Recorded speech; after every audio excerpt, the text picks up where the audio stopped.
Bonjour à tous, voici un tuto d'anatomie. Première fois que je fais un tuto sur ma chaîne parce que j'ai toujours l'impression que dans mes speed painting on voit un peu comment je m'y prends.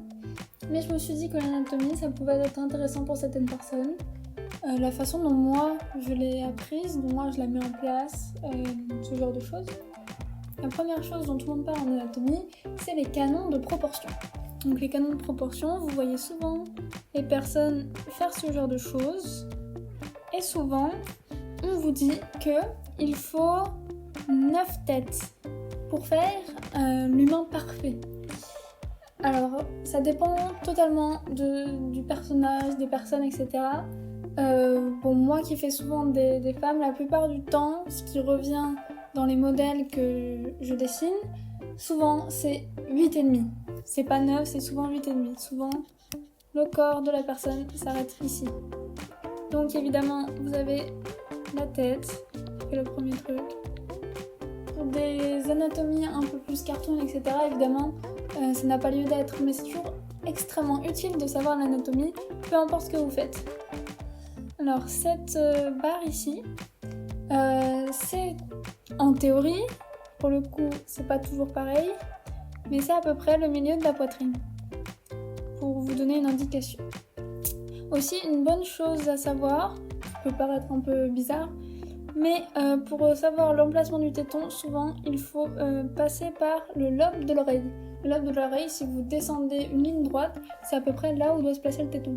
Donc le mettez pas en plein milieu du sein ou quoi que ce soit, c'est plutôt quelque chose ici comme ça. Voilà, par exemple. Donc après, la taille haute évidemment, plus ou moins fine en fonction des corpulences évidemment.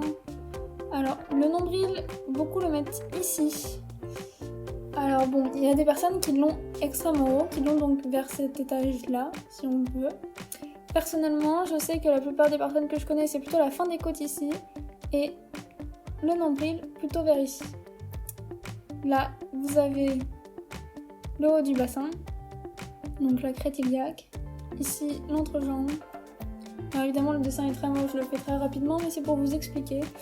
Donc on descend les genoux, les chevilles et là le pied. Alors évidemment il est vu de face donc c'est pas très beau mais c'est pour que vous compreniez au moins à peu près.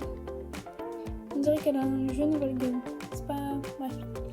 On n'est pas là pour faire beau, on est là pour expliquer.